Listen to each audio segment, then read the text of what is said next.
Pastor John Gray. John Gray. See, we're going to put hashtag ADOS in this vid. Wow. Because this is another thing that is a problem within the black community. Are we shouldn't trust pastors? No, listen, man. Listen. Not like that. If y'all don't know, it's a website. Tell them what the website called. Did you write it? It's Sneaker. I don't think I wrote it down. Preach and Sneak, I think it called. Or Sneak and Preach. Go and look up that on Instagram, people. And you'll get to see what we're talking about with this topic. We're going to put some pictures up so y'all can see what we're talking about as well. But these preachers is Instagram posts where all of these preachers are wearing all of these shoes. Now, Joy Gray, he been in the news for multiple things. Well, first time I saw him, I seen him do a sermon, and it was dope. I ain't gonna lie. When I first saw it, lost a couple. Yeah. When I first saw him, a fan. Yeah, I became a fan a little bit. Not a fan, because I don't trust preachers. You was about to go. I don't trust preachers. You was about to go roll up. No, hell I wouldn't. And get your donations. Shit, so you know I wouldn't give no goddamn donations. So he could have bought his wife another $200,000 Lamborghini. Now, the lady, he came out and the woman said he was having an affair with her. And he trashed his wife, talking about how his wife don't cook, don't wash his drawers. Yeah, talking about she don't wash his drawers and stuff like that. So you gotta watch the man drawers. Buying his wife a $250,000 Lamborghini or something like that. I just saw $200,000. But this dude, every time I seen him in sermons, he always have on a pair of J's. Always some blue jeans and a pair of J's. Now they didn't find out this dude is buying $5,000 Yeezys. They got 2 pair, $5,000 each. And see, my thing is this about the black community. Our people are struggling out here financially, man. And I ain't saying that a pastor or a preacher shouldn't get paid, because they should. But it should be more investment into God's children than it is to him. When you out here rocking $5,000 shoes, man, you walking in those shoes, they getting dirty. Dirt. That's what happened. $5,000 for a pair of sneakers. You a pastor. Tell me how many people, man, in your church is struggling. Y'all know the numbers of African American. If you don't, I tell you. Middle class black family without appreciating assets, $1,700. 7 out of 10 African American children born into middle class 2-parent household falls back into poverty.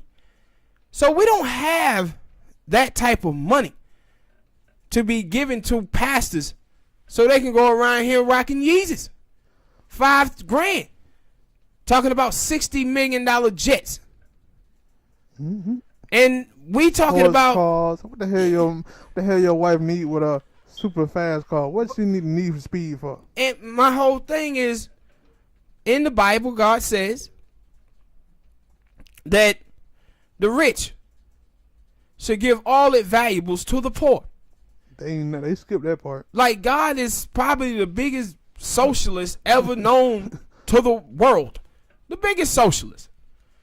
Now he have his children suffering in poverty. And the people who's spreading his word is out here taking advantage of those people.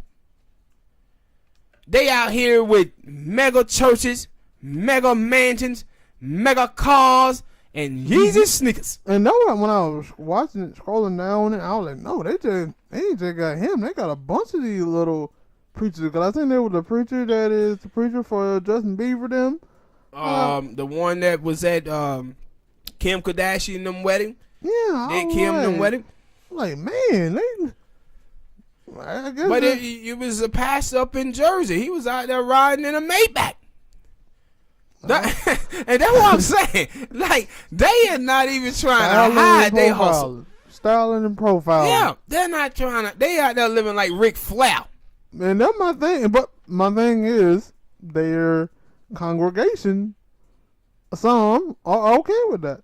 No, the thing is, listen, it is. Are they okay with it, or is it that these guys are preaching the words of God, and that is what they are attached to? See, people love them some Jesus, especially black people. I don't know if you know this, but black people go to church more than any other race group in the United States of America. Yeah. So our people love them some Jesus, love them some God. And I think because we love God so much, we have these some of these pastors and preachers out here on snakes, and they taking advantage of us, man. They taking advantage of the community. And I'm saying about with African Americans, it would be different if we saw the pastors throughout the country actually putting in the work politically for the African American community. Like when you start talking about police brutality and stuff like that, you didn't see none of these pastors out here on the ground like that. I think I seen one prominent pastor do. He has started doing the trying to get together Martin Luther King Jr. Poverty program that he was doing before he died. Mm-hmm. He was trying to restore that. And I don't know if he had heard about the ADOS movement or not. I'm gonna have to look that up. But he was doing that. And said he didn't get, I think I saw him on old stank ass Joe Reed show for like 3-4 minutes they gave him. So he had people in the streets marching. But for every pastor that we have like him, we have a bunch of snakes too. Walking around here in snake shoes. Gators. False prophets. Out here in gators. And that's what I'm saying. Like, and then you just go back, like, during the civil rights movement, the church was the backbone of the community. That's how we got together the civil rights movement. Black people in the church was strong, man. But now, I think you got to go back to the 90s. We lost a generation of black men in the 90s. My sisters left holding the bag. And the untold story is that the pastors and preachers was the ones that was leveraging Bill Clinton to do the 94 drug bill. They was leveraging them. Same thing when you start talking about the bankings. The banking crisis, the housing crisis in 2008. A lot of the black churches were getting black families, black people involved with those banks. Getting them involved with those banks, with those predatory lending and ghetto loans that they were handing out. So, man, I need to start seeing more from the pastors doing work for the community than just taking from it. Because it seems like they taking more from it than they giving back. And they ain't even trying to hide it. They just flaunting it around. Mm-hmm. And I'm like, dude, you up in there in church like God was against adultery. You over here sleeping with and then trashing your wife on top of it. Talking about she ain't washing your drawers. Your wife said getting them poop stains out your drawers. She ain't trying to get herself in no shitty situation messing with you, boss. Hey, man. And maybe I can't understand it. But I guess for him, he feel like, yo, I ain't get this husky and big for nothing, you know. And he used to be a crackhead. I did not know that. Yeah, he used to be a crackhead. He talked about that in the sermon that I had watched. He was a couple of sermons that I had watched. He was a crackhead.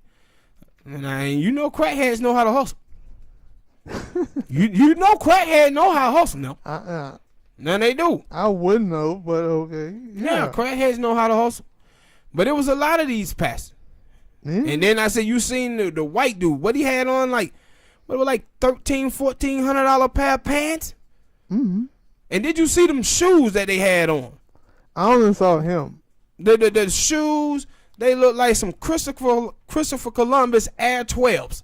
Did you see them? Wait till you see the photo of them Christopher Columbus Air 12s. I'm telling you, that's what they were. Christopher Columbus, man. But I didn't pay attention to it. Because I seen like one dude, he was like sitting down on something. Yeah, but they were these shoes, I think, they were Prada, I think it was. They were black with a big gold buckle on them with like a flap on them. I'm telling you, them was them Christopher Columbus Air 12s. I'm telling you. Christopher Columbus put them out years ago. And for that website, they were like, they had just started doing that as a joke. They did it as a joke not too long ago, but it blew up. Because when I first read the column, I think the column was yesterday I read it, and they said it had like 83,000. Now it got like 110, 120,000 people on it. People like, man, look at these pastors. But I was like, shit, I've been paying attention to these pastors for a long time. No, you thinking about being a prostitute yourself? Yeah. Nah, I could see. I had to go do that somewhere in a white neighborhood. I can't rob black folk. Yeah. Well, I'm guessing they didn't have that problem. Yeah, I ain't gonna rob. I can't rob black people. It'll kill my heart. They didn't have that problem. I wouldn't rob white people neither, unless I was in a Republican neighborhood. But how the hell was well? I wouldn't know. They wouldn't come though. That's the problem. Yeah, no. They would come if I went out there and cooned up like Candace Owens. Did you see her? Did you see Candace Owens? Talking about on that little jury. No, we gonna say that for another topic. But back to these snakes. Man. Stop taking advantage of our community, man. Shit, they can't. And see, you know what? Let me tell you something, too. The reason why I say this, man, is stop taking advantage of our community, because our community are good to these pastors, bro. Our community is good to these people, man. I say even when they get in trouble and they do stuff that's wrong, our community come to their aid. They protect their pastors. They protect their preachers. And you supposed to protect the community in return, man. You're supposed to protect the community in return. Don't be robbing the people like this, man, with your $5,000 Yeezys on. $250,000 and she don't wash my drawers, Lambos. Come on, bruh. Rob the community like this. Beautiful. To another like topic. and subscribe, people. Hit the donate button if you can.